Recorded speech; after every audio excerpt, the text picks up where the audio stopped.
Terminology चाहिँ उयो छ देवकी नन्दन सिंहले दिनुभएको र यसमा अग्रे राहु पृष्ठे केतु रन्तरश्च नवग्रह भनेको छ। अन्त अगाडि राहु भयो, पछाडि केतु भयो र बिचमा ग्रह बस्यो भने कालसर्प भन्ने यहाँ टर्मोलोजी छ। अनि यहाँ जुन व्याख्या गरिएको छ त्यो चाहिँ ठ्याक्कै इन्डियन पण्डितहरूले पनि यो भेउ चाहिँ पत्ता लागे जस्तो लागेन मलाई। मैले प्रायः इन्डियामा कुनै कुनै कार्यक्रमहरूमा गयो भने कुरा जोड दिन्छु है। कालसर्प भवेद योगो भन्दा कालसर्प भवेद योगो वंशनाशो भवेद ध्रुवम भनेका छन्। भन्दा जसको कुण्डलीमा कालसर्प योग परेको हुन्छ नि त्यसले आफ्नो वंशलाई चाहिँ नाश गर्छ, हानि पुर्याउँछ भनेर यहाँ चाहिँ व्याख्या गरिएको छ है।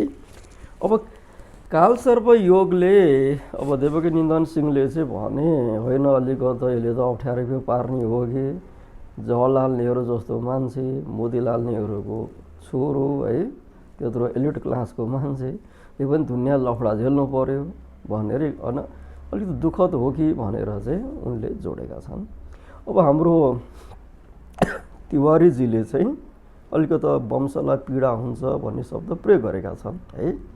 यो चाहिँ कालसर्पको बारेमा भएको दुईटा चुरो कुरो है। मैले चाहिँ चुरो कुरोको जानकारी गराउने गर्छु। अब यो कालसर्पले वंशलाई पीडा दिने भन्ने कुरो एउटा भयो।